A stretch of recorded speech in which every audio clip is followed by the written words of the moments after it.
Bien, continuando con el Congreso de Derecho Procesal Constitucional denominado Problemas de Interpretación y Argumentación Jurídica, contamos ahora con la presencia del doctor Gerardo Eto Cruz, ex magistrado del Tribunal Constitucional del Perú.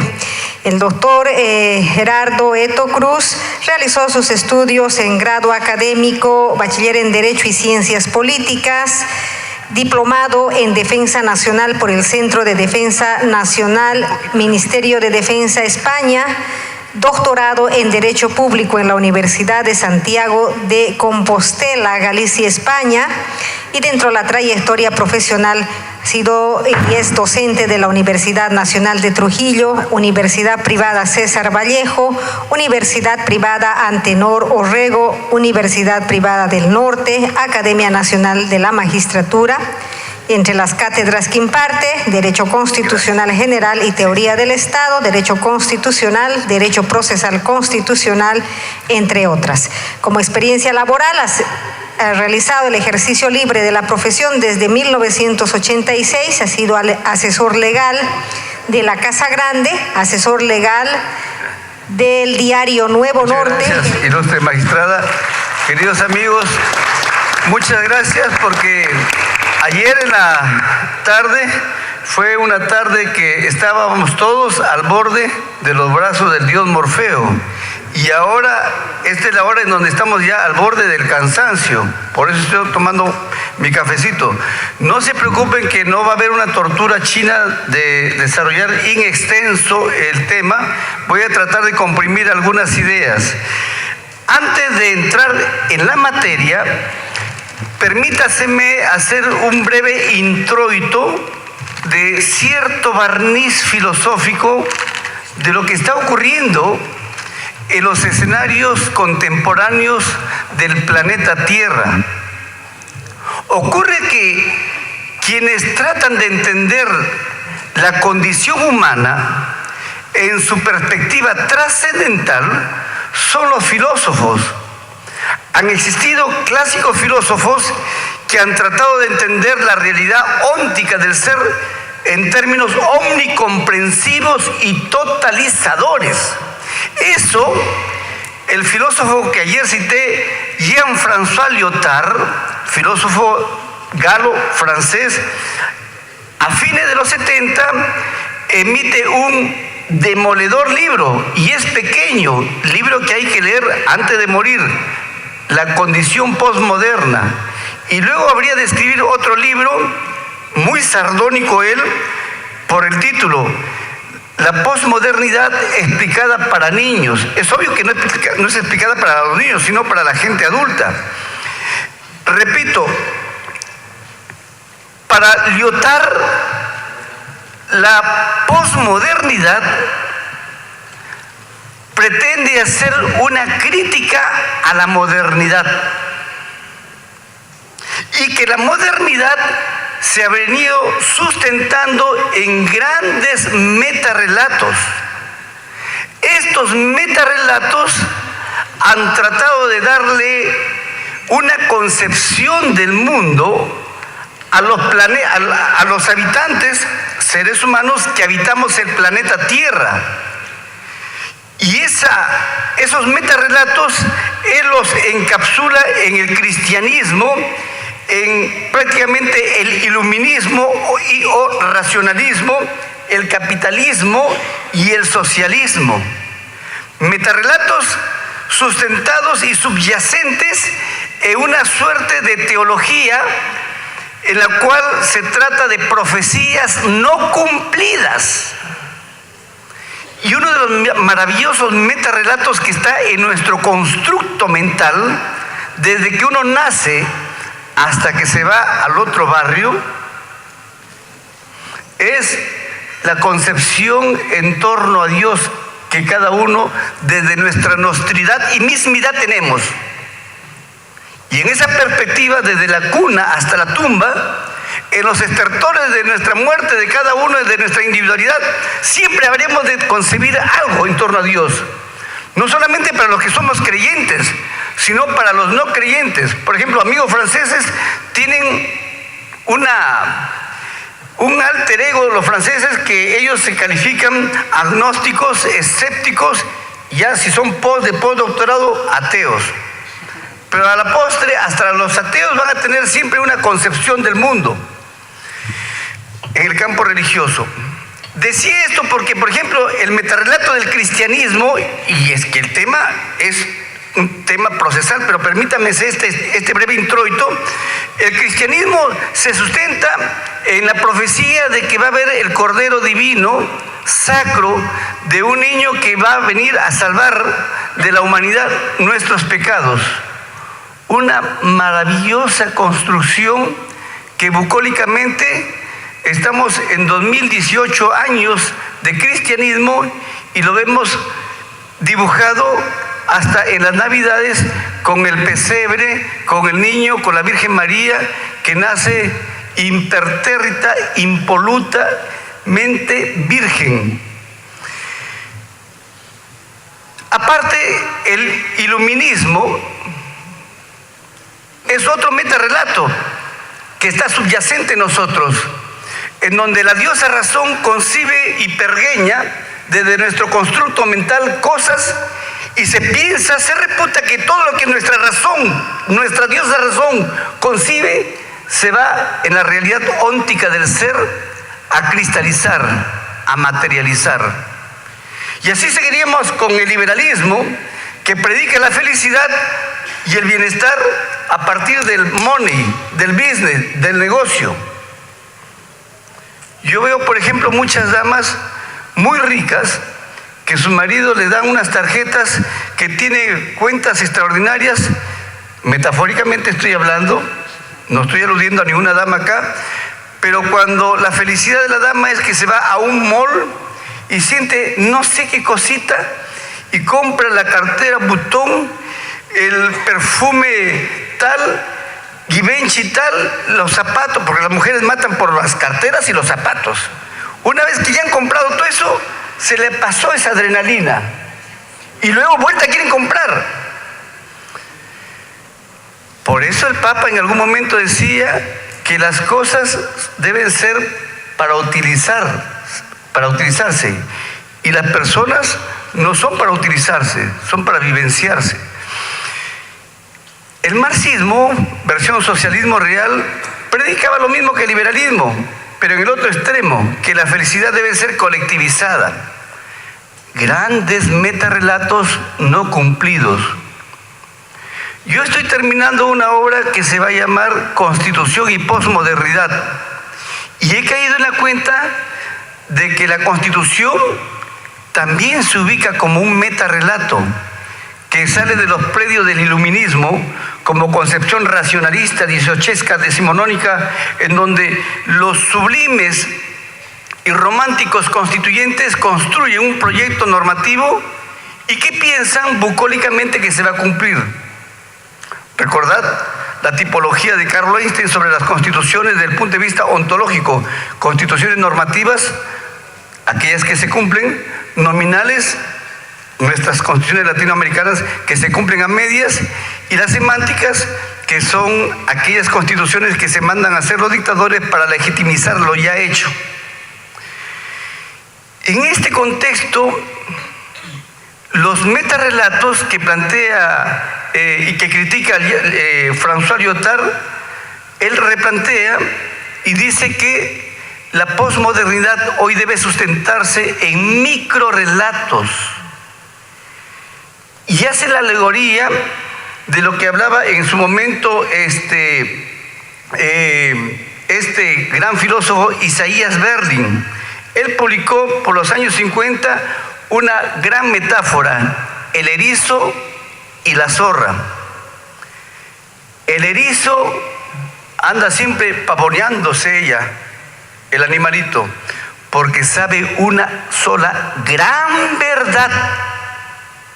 En cambio, el zorrito, que anda por aquí y por allá, sabe pequeñas verdades, pero muchas.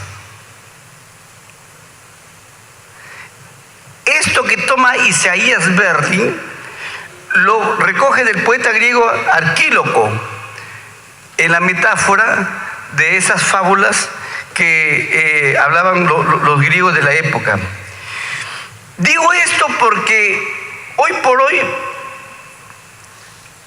la hipermodernidad, que es la que ya acuña otro filósofo francés, Gilles Lipovetsky, replantea de que los escenarios del tiempo actual son mutatis mutandi. Gilles Lipovetsky, junto con un filósofo que le recomiendo que lean un libro que se llama La sociedad del cansancio, de Byung-Chul Han, un coreano que radica en Alemania. Él habla de que todos nosotros estamos muy cansados, porque cada uno quiere estar más arriba que otro, el otro está más arriba, al final todos están con los posgrados, los postdoctorados, etcétera, etcétera, y nos olvidamos de vivir. Y solamente estamos en nuestro constructo de trabajar. De ahí que la sociedad actual es una sociedad no solamente de cansados, sino de deprimidos, prácticamente de gente que está deprimida.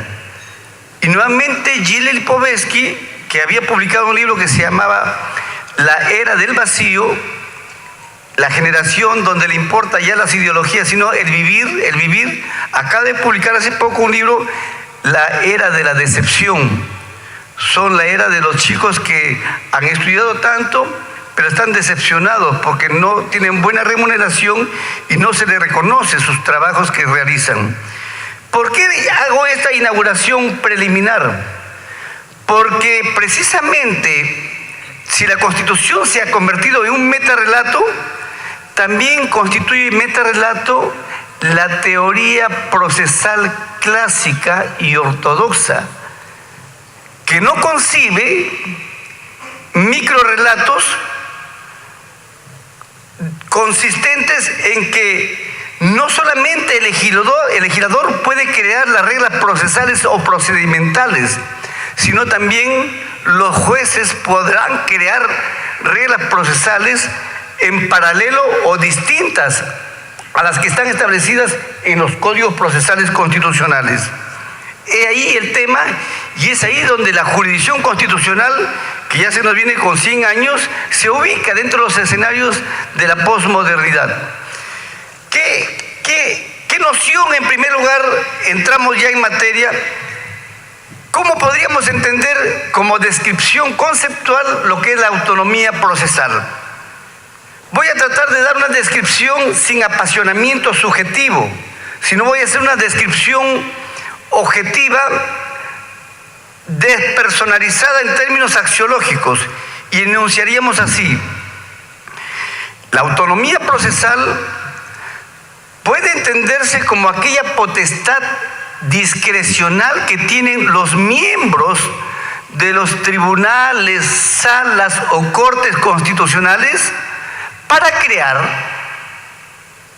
pausa, o recrear reglas procesales o procedimentales. Podríamos poner ahí un punto y coma. Muchas de esas reglas son creaciones heurísticas, o sea que no están normadas, y son de cosecha propia y autárquica del alto órgano constitucional. Y otras tantas son recreaciones sobre la base de la legislación ya preestablecida. Bajo esa pequeña descripción podríamos arribar que la autonomía procesal se bifurca, se manifiesta en dos grandes áreas o en dos grandes tipologías. Una, la autonomía procesal autárquica o paralegislativa. Y la otra sería la autonomía procesal interpretativa o delegada. Empiezo por esta última, que es más pacífica. La autonomía procesal interpretativa o delegada es aquella posibilidad en donde los tribunales constitucionales innovan, recrean, pero sobre la base de algo ya preestablecido por la legislación. Pero hay una dinamización en la medida en que el derecho es dúctil, y precisamente honramos acá el tema de la interpretación que tiene que ver en los predios del derecho procesal constitucional, la Judicatura Constitucional recoge lo que el legislador le ha impuesto, pero lo matiza, lo edulcora. A eso se denomina autonomía procesal interpretativa o delegada. ¿Delegada de quién? De la legislación procesal de cada modelo en los estados constitucionales. A esta, los críticos que normalmente vienen de las orillas de la teoría procesal ortodoxa, a regañadientes lo aceptan, porque no es un terreno comanche, no es un terreno convulsionado. Pero cuando hablamos y aludimos y enfrentamos la descripción de lo que es la autonomía procesal autárquica o paralegislativa, la mayoría de académicos de los predios del derecho procesal civil, voy a lanzar una lisura, pero en términos de nuestros peronismos, es como que si le estuviéramos resondrando a la madrecita. No sé si ustedes me entienden, porque es una mala palabra decir autonomía procesal autárquica o paralegislativa, porque ¿quiénes van a ser los tribunales para crear ellos las reglas procesales? Que eso afectaría a la seguridad jurídica. Para eso está el legislador, que debe establecer las reglas y sobre la base de esas reglas debe ceñirse la jurisdicción constitucional. Réplica que hacen ellos, y en parte probablemente no dejan de tener cierto. Con todo, se ha planteado pues dos críticas a la autonomía procesal. Una, que si se ejerce la autonomía procesal se estaría vulnerando el orden legal, porque las normas son de orden público y por ende inexorablemente la jurisdicción constitucional de los tribunales, salas o cortes constitucionales tienen que ceñirse al principio de legalidad preestablecida por el legislador. Y dos, que se estaría generando una autarquía dentro de esta posible autonomía y tendríamos tribunales tiranos, porque están cambiando las reglas de juego, que supone afectación por tanto de la seguridad jurídica, porque la seguridad jurídica, núcleo conceptual de ella es ¿cuál? La predecibilidad. Y si las partes se enriedan en las reglas que están establecidas en los códigos, ¿cómo es que después le cambian las reglas en el interinazgo del proceso? No obstante, he buceado, he revisado, y aunque hay una prédica fuerte contra este planteo teórico, se me viene lo del erizo y de la zorra. Los críticos tienen la concepción del erizo. ¿Por qué? Porque para ellos no es todo, debe estar allí y no puede ser, las cosas deben ser inmutables, sempiternas, que estén siempre ad per seculum seculorum, hasta la eternidad. Y el zorrito diría no, porque la hipermodernidad plantea los microrelatos. Y esto que es la teoría de la autonomía procesal autárquica o paralegislativa constituye una actitud contestataria frente a las situaciones que ocurren en esta hiperlegislación que se produce. Debo suministrarles la idea de que hoy por hoy el grueso de la doctrina está en todo caso a regañadientes aceptando que sí existe la autonomía procesal, pero le dicen, pero tiene límites. Y quintesencia ahí, corrección funcional. Si tienen posibilidad, en lo posible no echen uso de la autonomía procesal, lo cual es aconsejable, porque si van a haber tribunales constitucionales que van a tener una postura de vedetismo judicial, de estar al estilo Garzón, aquí hay un colega español, de estar como el Superman de Brasil, Sergio Moro, ¿no? dos paradigmas impolutos que son los supermanes de la justicia normológica, entonces ellos no pueden estar echando mano en paralelo a lo que está en la legislación. Otro argumento, la proscripción a la arbitrariedad, que si se va a echar mano a cambiar las reglas procesales, en lo posible que no genere arbitrariedades, sobre todo si se van a establecer reglas procesales que restrinjan derechos fundamentales, que eso es lo dramático que puede ocurrir, porque si va a haber autonomía procesal es para que haya un sincretismo armónico entre lo normológico y lo diquelógico.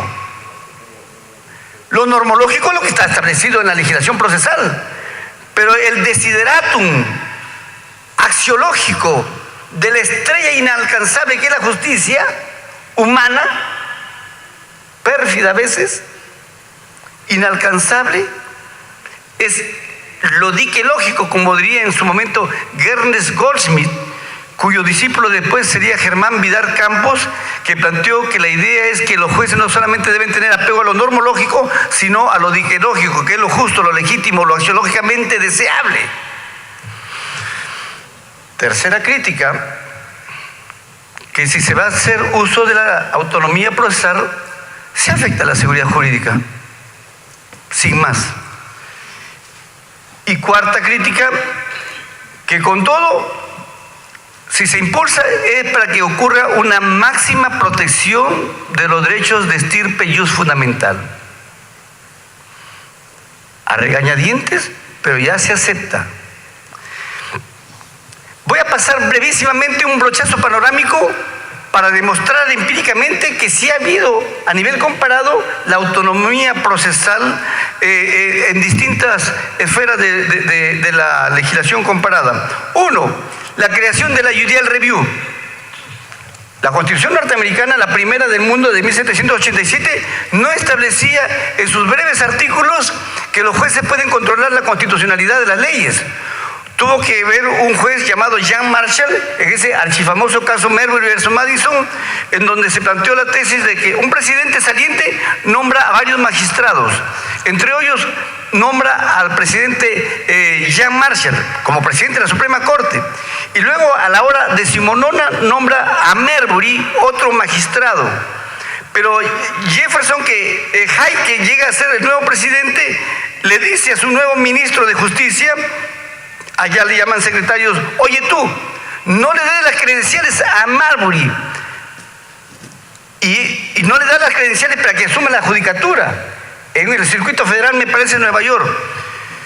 Entonces Marbury interpone una especie de acción judicial de cumplimiento contra el ministro Madison. Al final llega a la Suprema Corte y el presidente era un correligionario del demandante. Y es ahí donde Jean Marshall, que era cachaco, que era militar, no era jurista, razona en líneas generales así. Y dijo así, en la sentencia de Marbury versus Madison: o una de dos, o la Constitución está por encima de una ley, o una ley está en igual jerarquía que la Constitución. Si esto es así, que la ley está en igual jerarquía que la Constitución, prácticamente habrían sido tentativas vanas que los padres de la patria se hayan reunido para refundar la federación, porque cualquier ley podría ponerla en entredicha la Constitución. Punto aparte. Pero si prima la primera tesis, que la Constitución está por encima de una ley, cuando los jueces de la federación se encuentran en un caso concreto que una ley no compatibiliza con la Constitución, los jueces desaplican la ley y prefieren la Constitución. Se gestaba así la Judicial Review, la revisión judicial, el control constitucional de las leyes, creación pretoriana, creación jurisprudencial, autonomía procesal, que generó un cotarro en todo el mundo occidental, y hoy en los estados occidentales todos en absoluto la tienen. Segundo caso, la introducción del amparo en Argentina. Argentina, hasta antes de los años 60, no tenía. su proceso de amparo, pero a través de dos casos, que fue el caso de Samuel Cox y el de Ángel Siri, la Suprema Corte Nacional de la Nación Argentina crean a través de una sentencia el proceso constitucional de amparo. Por sentencia, no por legislación. Años después habría de regularse por la todavía aún vigente ley del amparo argentino. Creación pretoriana, autonomía procesal. Consejo Constitucional francés, ¿qué crea? El bloque de constitucionalidad, donde está la Constitución de Charles de Gaulle del año 58, más la Declaración Universal de los Derechos del Hombre y del Ciudadano, más el preámbulo de la Constitución de 1949, cuando ya iba a decir se largaron, cuando se fueron los nazis, más leyes ordinarias que regulaban derechos fundamentales. Todo ese monolítico bloque de normas tienen jerarquía constitucional. Creación pretoriana del Consejo Constitucional, y eso hoy ha sido recepcionado por América Latina. Y ahora nosotros los indo-iberoamericanos estamos diciendo que forma parte ya de nuestro jus constitucional y común latinoamericano, distinto al pensamiento del bloque constitucional español, donde están la Constitución más las leyes orgánicas, que es el otro modelo español, porque son dos grandes modelos, la vertiente española, ibérica, y la vertiente francesa. América Latina ya tiene otras versiones. La Corte Constitucional de Italia, la Corte Constitucional, ¿qué crean? Las sentencias interpretativas. Y me acuerdo que Constantino Mortati decía, muchas veces, cuando se declara inconstitucional una ley, más es el remedio es peor que la enfermedad, porque no salvamos de constitucional la ley y hacemos una interpretación desde la Constitución y reputamos que la ley es constitucional, haciendo esta distinción entre la disposición y la norma. Mantenemos impertérrita, impoluta, semánticamente mantenemos el fraseo, la redacción, eso se llama la disposición, y hacemos una cirugía láser, y lo normológico, el operador deóntico de la norma que dice algo que es inconstitucional, le hacemos una cirugía y le damos otra interpretación. A eso se le dice sentencias interpretativas. Y aún después hay otro tipo de sentencias que ustedes ya lo saben, las sentencias interpretativas manipulativas, que tienen a su vez una serie de tipologías. Creación pretoriana, y que le hemos incorporado todos los tribunales constitucionales del mundo. Colombia, me voy por Colombia. Colombia, bajo cierto influjo genético de la Suprema Corte de Estados Unidos, crea el estado de cosas inconstitucionales. Cuando hay una conducta sistemática por acción o por omisión de alguna autoridad del Estado que desencadena la afectación de derechos colectivos, supraindividuales, transindividuales, colectivos de una persona y simultáneamente de N cantidad de personas, basta con que se declare fundada una pretensión, en este caso de acción de tutela, y los efectos de esa sentencia, los efectos van a tener más allá de las partes. Va a tener efectos más allá de las partes, esto que es la declaratoria del estado de cosas inconstitucionales. Grosso modo, ahí tenéis casos emblemáticos donde se ha hecho uso de autonomía procesal autárquica o paralegislativa. Recuento así brevemente, versión peruana. Autonomía procesal interpretativa o delegada, o sea, la autonomía pacífica. Por ejemplo, la tipología de las sentencias interpretativas, que es la que tiene también Bolivia y los tienen todos los tribunales. Pero esa es autonomía procesal, pacífica. Luego tenemos la distinción entre el iura novi curia y la suplencia en la queja deficiente, que ayer conversábamos. Iura novi curia cuando hay error sustantivo, y suplencia en la queja deficiente cuando el postulante del amparo del habeas corpus se equivoca por error procesal y el juez debe de todas maneras admitirlo como corresponda. Y si va a llegar al tribunal el proceso con algún proceso primigenio de habeas corpus y corresponde amparo, el tribunal hace un recambio y se llama ahí la reconversión procesal. Luego también tenemos la distinción entre el precedente constitucional y la doctrina jurisprudencial, que veo que hay ciertos ciertas confusiones en nuestra jurisdicción latinoamericana. Por ejemplo, en República Dominicana todo es precedente vinculante. Me parece que no. El tribunal nuestro ha hecho esta figura en el artículo 7 del título preliminar. Solamente se reputará como precedente vinculante cuando el tribunal coge un caso y ese caso lo convierte en precedente constitucional y va a tener efectos normativos. Y para eso se requiere cuantitativamente la mayoría de votos calificados para declarar un precedente. Y eso se da bajo ciertos presupuestos, que haya vacío, que haya una antinomia, que entre los tribunales locales estén emitiendo sentencias caóticas, contradictorias, que haya una anarquía. Reordena el tribunal a partir de un solo caso. Ese es el precedente vinculante. En cambio, la doctrina jurisprudencial es los miles de casos que va emitiendo el tribunal, y esas sentencias generan también efecto vinculante, pero solo entre las partes en conflicto. En cambio, el precedente es para todos los órganos del Estado. Cuando yo estaba de magistrado para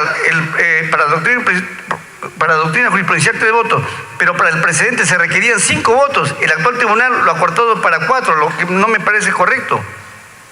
Luego tenemos una figura que con mucho orgullo lo digo porque lo he desarrollado, soy el gestor de esta figura que se llama la actuación de sentencia impugnada, brevísimamente. Y sería bueno que el Tribunal Constitucional Plurinacional de Bolivia lo incorpore, aunque no lo tenga expresamente. Y se trata de lo siguiente: alguien plantea un amparo, digamos un muchacho ha sido expulsado de la universidad por alguna cosa nimia, o un trabajador tiene un despido incausado, nulo, fraudulento, y plantea el amparo. El juez observa en el postulatorio que tiene la razón cuando ya han contestado la demanda la parte emplazada, y le da la sentencia, emite la sentencia con una orden de condena, de reposición, por decir. Aunque la contraparte apele, el juez, a petición de parte o de oficio, puede disponer que se ejecute la sentencia de primera instancia. A eso denominamos actuación de sentencia impugnada, pero le hemos establecido algunas clavijas de garantía. ¿Cuál? Que el juez solo debe dar eso, solo debe ejecutar esa sentencia cuando el tema no es irreversible. Porque si va a ser el tema irreversible, de repente la sala civil revoca y el pobre juez va a estar sometido a un proceso sancionador disciplinario. Y lo van a tildar con estos estigmas que ahora están en América Latina, corrupto, que por aquí, que por allá. Ni hablar. Pero el juez tiene que tener el coraje suficiente de, si tiene la razón, que se ejecute. ¿Por qué? Porque eso garantiza precisamente la tutela de urgencia. Luego tenemos la represión de actos homogéneos. Sigo en el mismo caso. Un joven gana un amparo para que lo repongan. El empleador lo repone y luego busca otro argumento y lo vota a la mala, violando los mismos derechos fundamentales. Antes se tenía que transitar otro proceso de amparo y así era sine die, o sea, al final no se materializaba la tutela de su ejecución. El tribunal ha dispuesto que cuando una persona ha ganado un proceso constitucional y hay una sentencia de condena, se ejecutó la sentencia y luego nuevamente se homologa el mismo acto lesivo entre las mismas partes, basta con un breve escrito del expediente que ya estaba de repente guardado ahí para que el juez notifique nuevamente a la contraparte, al agresor, y sin más emite sentencia y lo reincorpora nuevamente. Represión de actos homogéneos, que es una figura que se ha creado en los predios del Perú. Solamente para enunciar. Luego tenemos autonomía procesal autárquica o paralegislativa. Empiezo por la técnica del estado de cosas inconstitucionales, que ya me exonero, pero el tribunal ha creado una serie de fallos en donde realmente, por ejemplo, un caso que me cupo resolverlo. Un señor de la tercera edad plantea un amparo previsional para que se le pague, es un señor ya mayor, está pidiendo su pensión y los intereses que ha dejado de recibir, etcétera, etcétera. Y la ONP es el organismo que ve el tema el presupuesto de la previsionalidad, contrata estudios jurídicos para tercerizar las defensas. Estos estudios, sabiendo que el pobre demandante tiene la razón, ellos se ponen la camiseta de la ONP y apelan, impugnan, articulan. Al final llega al Tribunal Constitucional, sabiendo que tiene la razón, ellos articulan y apelan y cuestionan. Entonces, no respetaban los precedentes vinculantes del Tribunal Constitucional y se declaró un estado de cosas inconstitucionales, sobre todo porque desde el punto de vista axiológico, la ONP gasta millones de soles al año para pagar a estudios jurídicos. Ya me reservo, porque hay estudios que son amigos que los conozco, tienen legítimo derecho a defender, pero desde el punto de vista axiológico, el Código Procesal establece en el artículo 7, si los procuradores observan que el Estado ha sido demandado y el demandante tiene la razón, el procurador le debe decir al superior jerárquico del Estado, tenemos que allanarnos porque el demandante tiene la razón. Nunca, ningún procurador ha hecho eso. Y cuando yo le digo, oye, ¿por qué no te has allanado? Mi querido profesor, si me allano me votan. Entonces, la mística sublime de lo que yo decía, de que sirve un Código Procesal Constitucional exquisitamente, ese es metarrelato, profecía no cumplida, porque no se cumple en la realidad. Y así tendríamos, pues, el estado de cosas inconstitucionales. Tenemos el amparo contra amparo. El Código Procesal Constitucional prohíbe que si alguien ha planteado un proceso constitucional, por decir de amparo, la contraparte que perdió no podría plantear un amparo contra el primer amparo. Pero el Tribunal Constitucional ha hecho una interpretación, porque sí existe el amparo contra resoluciones judiciales. Si existe el amparo contra resoluciones judiciales, quiere decir que si hay alguien que planteó un amparo y lo ganó, pero violó en esa sentencia debido proceso, tutela judicial o precedentes vinculantes, el perdidoso que perdió el amparo puede plantear un segundo amparo contra el primer amparo. Y ha hecho la interpretación siguiente, porque por ley está prohibido por nuestro código, ha hecho la interpretación siguiente, muy sutil. El amparo contra amparo no es más que una modalidad del amparo contra resoluciones judiciales. Y se acabó. Una excelente interpretación ahí, y ahí lo tenemos. Y ahora existe amparo contra habeas corpus, amparo contra habeas data, habeas data contra habeas corpus contra habeas corpus. Se ha generado una compleja tipología dentro de la dinámica jurisdiccional del país. Cómputo del plazo razonable. En América Latina, queridos amigos, los jueces están en su constructo de su chip estableciendo en Brasil, en Perú, creo que ahorita se ha trasladado el Perú, la catedral del populismo penal mediático con los temas de la inconducta funcionales y de Odebrecht y todo eso, están ordenando prisión preventiva a tutirimundi. Ahorita mismo están ordenando la prisión al expresidente Alberto Fujimori, que es un tema políticamente discutible y jurisdiccionalmente con mayor razón. ¿Qué está pasando? De que se ha generado lo que desde la literatura brasileña han acuñado el populismo penal mediático, en la cual podríamos sintetizarlo para reconstruir brevemente. Hay una prensa que emite el flujo fáctico de una noticia. Flujo fáctico de una noticia en donde está involucrado una personalidad pública o un personaje famoso.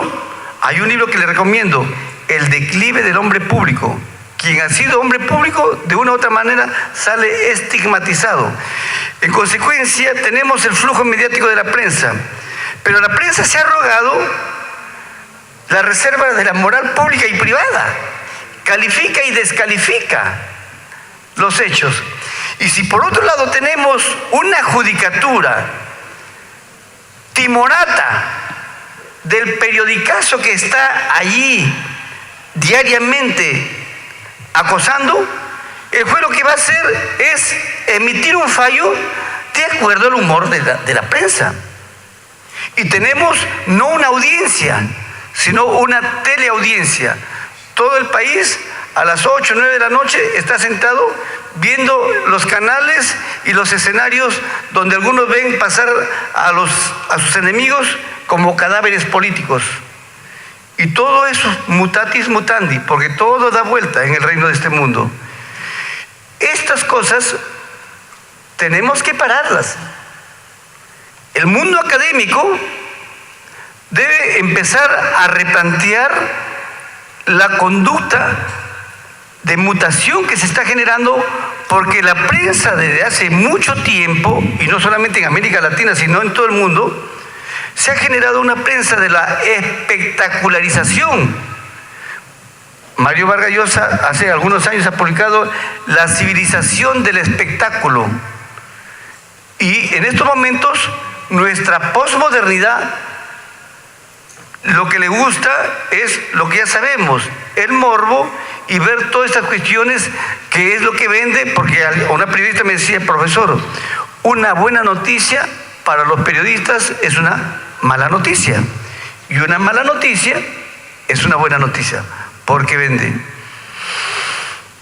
Yo no sé el campo, el delgado hilo fino de la moral, en todo caso de la prensa, ¿no?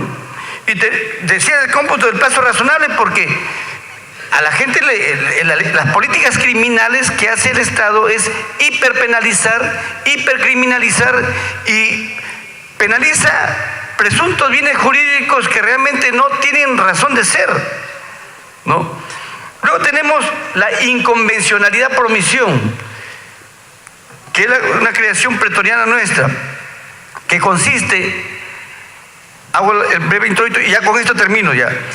Así como existe una inconstitucionalidad por omisión, que consiste en que las cláusulas programáticas de una constitución, hay tres tipos de normas en una constitución: cláusulas operativas, programáticas y declarativas. Las normas operativas son aquellas normas del texto constitucional que se cumplen, no requiere de ningún tipo de intermediación reglamentaria ni la actuación de algún funcionario. Su enunciado está y se cumplen. Normalmente, ¿cuáles son? Los derechos fundamentales de la primera generación y toda la estructura de la ingeniería de la parte orgánica de la Constitución. Pero tenemos las normas declarativas, que son normas, no es que sean declarativas como insulsas, como poesía, como retórica, no. Son normas declarativas porque en ellas se asientan los principios constitucionales que van a ser las pautas hermenéuticas que va a tener el operador intérprete en virtud a lo que le delega el poder constituyente histórico. Y luego tenemos las cláusulas programáticas, que son aquellas que requieren de leyes ordinarias para que puedan cumplirse. Ese es el testamento histórico del constituyente. Le delega a los sucesivos poderes constituidos que desarrollen leyes, que desarrollen políticas legislativas. Y si no lo hacen, por conducta contumaz, omisiva, renuente del legislador, se genera una metástasis cancerígena. Se agrava la Constitución cancerígena porque no se cumple con las leyes que ella exige. A eso se denomina inconstitucionalidad por omisión. Si traspolamos esa idea para los tratados internacionales en materia de derechos humanos, entiéndase bloque de convencionalidad, hay muchas normas provenientes básicamente de la estirpe de los derechos de la segunda generación, los derechos económicos, sociales y culturales, y sobre todo los derechos. Una dama por ahí ayer me estaba diciendo, debe crearse el Ministerio de la Mujer. Es que hay muchos tratados en América Latina que no han sido ratificados en materia de mujeres, y los tratados imponen políticas legislativas para que puedan desarrollarse esos tratados. Por ejemplo, en el Perú, alguien plantea una demanda, una organización de comunidades nativas plantea una demanda para que se reglamente la ley de consulta previa. A Dios gracias me tocó el honor de ser el ponente. Yo le digo a los chicos que trabajan conmigo, a ver, ¿dónde está la ley? Profesor, no hay ley. Ah, caramba, pero ¿cómo van a pedir reglamento si no hay ley? Y entonces, ¿qué hacemos? Estaban pidiendo ley de consulta previa, reglamento de la consulta previa. No había reglamento, no había ley.